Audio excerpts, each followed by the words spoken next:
হুয়াল্লাযী আরসালা রাসূলাহু বিল হুদা ওয়া দীনিল হক লিইয়ুযহিরাহু আলাদ-দীনি কুল্লিহি ওয়ালাউ কারিহাল মুশরিকুন। তিনি সেই আল্লাহ যিনি তার রাসূলকে হিদায়াত আর দ্বীনে হক সহকারে পাঠিয়েছেন। কেন? লিইয়ুযহিরাহু আলাদ-দীনি কুল্লিহি, যাতে করে সকল মত এবং পথের উপরে ইসলামকে পরিপূর্ণ পূর্ণাঙ্গ বিজয়ী আদর্শ হিসেবে প্রতিষ্ঠা করতে পারেন। এজন্য নবীজিকে পাঠিয়েছেন কে? জোরে বলেন কে? আল্লাহর আইন প্রতিষ্ঠা করে 10 বছর তিনি মদিনা শাসন করে গেলেন।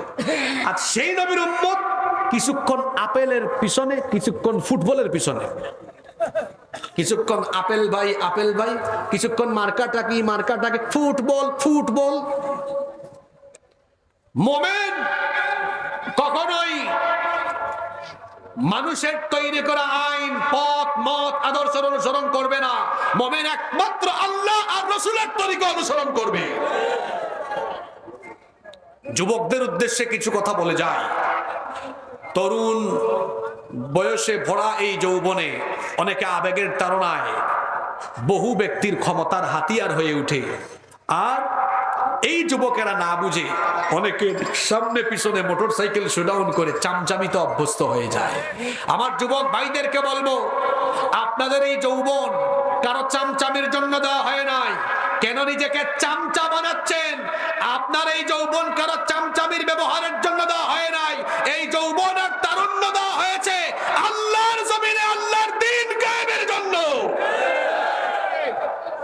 এজন্য আমরা আমাদের যৌবনের শক্তি, তারুণ্যের শক্তি আল্লাহর কোরআনের পথে দিব, কোরআনের মিছিলে দিব ইনশাআল্লাহ। 5 এবং সর্বশেষ যে পয়েন্টে আজকে কথা বলবো সেটা হচ্ছে মানুষের হক নষ্ট করা। এটাও আর একটা কি গুনাহ? কবিরা গুনাহ। দেখি আগের 4টা পয়েন্ট মনে রাখছেন কিনা? আল্লাহর সাথে ফরজ নামাজ, হারাম পন্থায়, অবৈধ পন্থায় হারাম খাওয়া। 4 নাম্বার কি বললাম? মানুষের তৈরি করা আইন প্রতিষ্ঠার আন্দোলন করা। ঘুমাই গেলেন নাকি? 5 নাম্বার মানুষের হক নষ্ট করা।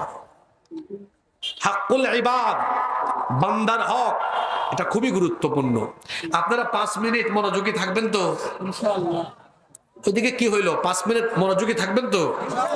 কথায় আছে না, শেষ ভালো যার সব ভালো। শেষের পয়েন্টটা খুব গুরুত্বপূর্ণ। আজকে যদি পুরা ওয়াজ মনে রাখতে নাও পারেন, এই শেষ দিকে আমি এমন একটা হাদিস বলবো, এই হাদিসটা নিয়ে বাড়িতে যেতে হবে, তাহলে জীবন পরিবর্তন হবে ইনশাআল্লাহ। অন্যায়ভাবে কখনো কোনো মানুষের হক নষ্ট করবেন না।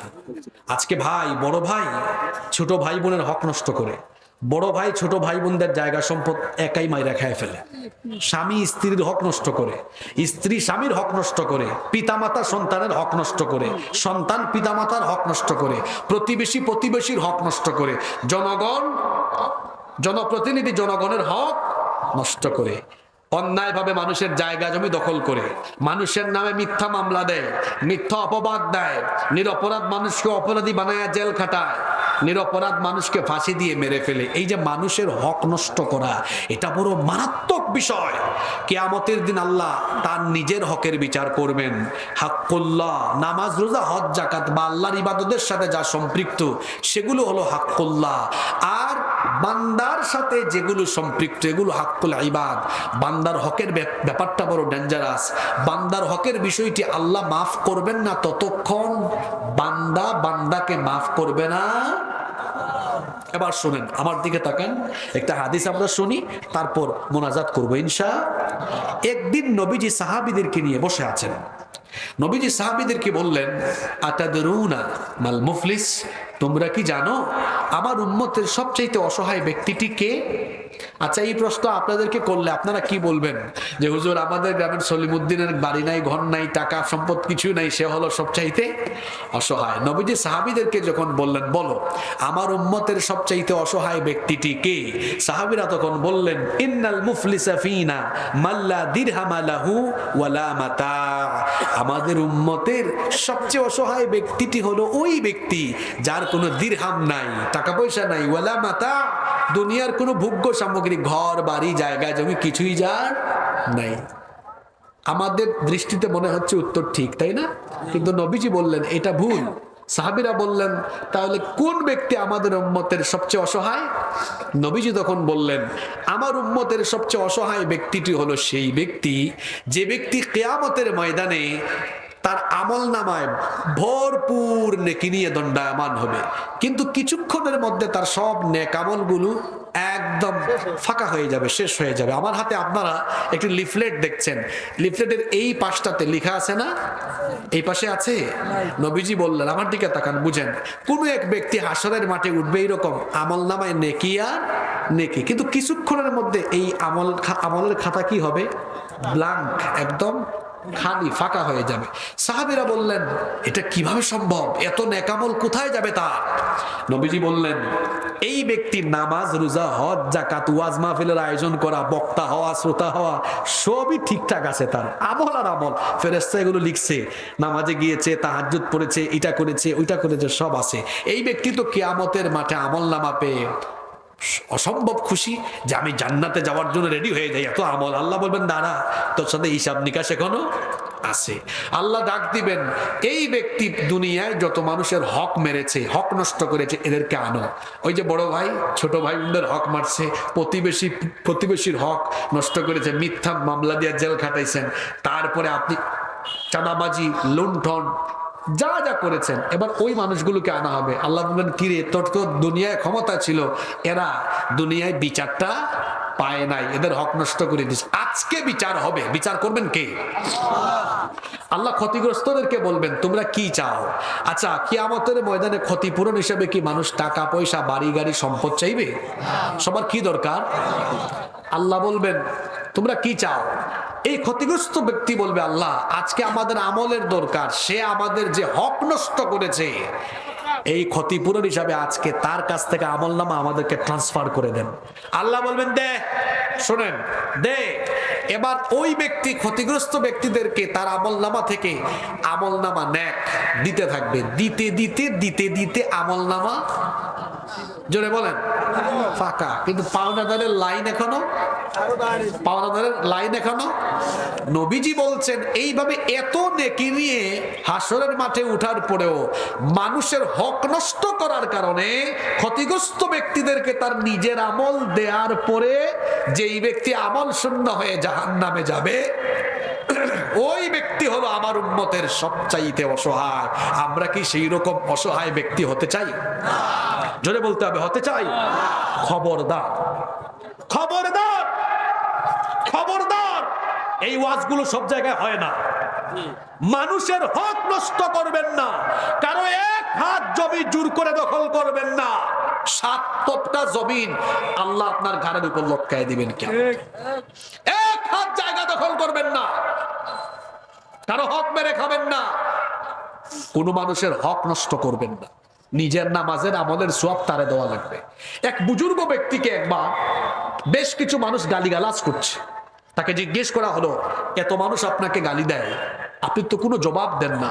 মুচকি এসে দিয়ে বললেন আমি এমনি কম নেকির মানুষ, আসলে নেকি অনেক করেন, কিন্তু নেককার মানুষ, আসলে ভালো মানুষ সব সময় নিজেকে বড় না, ছোট হিসাবে প্রেজেন্ট করে। এজন্য তো নবীজিও দোয়া শিখিয়েছেন, নিজে নিজে বড় হয় না, বরং দোয়া করো আল্লাহুম্মা জাআল ফি আইনি সগীরা, আল্লাহ আমার চোখে আমারে ছোট বানাও, ওয়াজআল ফি আয়ুনিন নাসি কাবীরা, আর মানুষের চোখে আমারে বড় বানাও। সুবহানাল্লাহ, কি সুন্দর দোয়া, এটা আপনারা করবেন। বলেন আল্লাহুম্মা ইজআল ফি আইনি সগীরা ওয়াজআল ফি আয়ুনিন নাসি কাবীরা, আল্লাহ আমার চোখে আমারে কি বানাও? ছোট বানাও, মানুষের চোখে আমারে কি বানাও? ওই বুজুর্গ ব্যক্তি বললেন আমি তো বেজায় খুশি। কেন? কারণ ওরা জানেও না, তারা আমাকে গালিগালাজ করে তারা নিজেরা ক্ষতিগ্রস্ত হচ্ছে, আমার হক নষ্ট করছে, কিয়ামতের দিন তার নেকি আমারে দেওয়া লাগবে। সুবহানাল্লাহ বলবেন না? তাহলে আজকে ওয়াদা করেন মানুষের হক মেরে খাবেন, কারো হক নষ্ট করবেন? কারা কারা রাজি আছেন হাত তুলে? মাশাআল্লাহ, হাতগুলো নামান, আল্লাহ কবুল করেন। আজকে আমি কয়টা পয়েন্টের উপর কথা বললাম? কয়টা কবিরা গুনাহ? এবার আমাকে বলেন, এই 5টা কবিরা গুনাহ আমাদের সমাজে নাই তো? নাই? তাহলে দেখি আমরা সর্বশেষ এই 5টা পয়েন্ট একটু পর্যালোচনা করি আর কয়েকটা শিক্ষা নিয়ে বাড়ি যাব। 1, আমরা চলনে বলনে কথনে উঠা বসা চলাফেরায় আল্লাহর সাথে শিরক করব না। 2, ফরজ নামাজ কাজা করব। আজকের ফজর আমরা কাজা করব। কেমন করে ঘুমাও তুমি, কেমন করে ঘুমাও তুমি, ফজর করে কাজা, এমন তো হতে পারে জোহরে জানাজা। হতে পারে কি পারে না? খবরদার না, খবরদার নামাজ ছাড়বেন না। 3, হারাম খাওয়া যাবে। 4 নাম্বার কি বলেছি? মানবরচিত মতবাদ, মানুষের তৈরি করা আইন প্রতিষ্ঠার সংগ্রামে নিজেকে সামিল করা যাবে না। তাহলে সবাই আমরা কোরআনের আন্দোলনে, ইসলামী আন্দোলনে সামিল হব। রাজি আছেন তো? 5, মানুষের হক নষ্ট করা যাবে না। যে 5টা পয়েন্টে আলোচনা করলাম, আমার তো মনে হয় এই 5টা বিষয় ঠিক করলে একজন মানুষের জীবন সুন্দর হয়ে যাবে। ঠিক না? নামাজ ঠিক, হারাম যদি না খায় আর মানুষের হক যদি নষ্ট না করে, তাহলে তো এই ব্যক্তির জীবন জান্নাতি পথে পরিচালিত হয়ে যাবে ইনশাআল্লাহ। এই কথাগুলো আমাদের সবাইকে আমলের তৌফিক দান করে। বেশ লম্বা সময় আমি আলাপ করলাম, কথা বললাম, আপনারাও বড় ধৈর্যশীল। আল্লাহ তাআলা আমাদের সবাইকে কবুল করেন। মাহফিল কমিটির সভাপতি সাহেবের কোনো বক্তব্য থাকলে আমরা শুনবো, না থাকলে আমরা মোনাজাত করে শেষ করব ইনশাআল্লাহ। সিলেটি ভাষায়, আমি সিলেটি মাতলে আপনারা বুঝবানি, আমরা হকল সিলেটি বলা লাগবে। হ্যাঁ, আচ্ছা, এটা আমাদের সিলেটি ভাষায় লেখা আঞ্চলিক একটি সংগীত। বলবো না শেষ করে দিব? সুরমা গাঙ্গর ফারো বাড়ি শাহ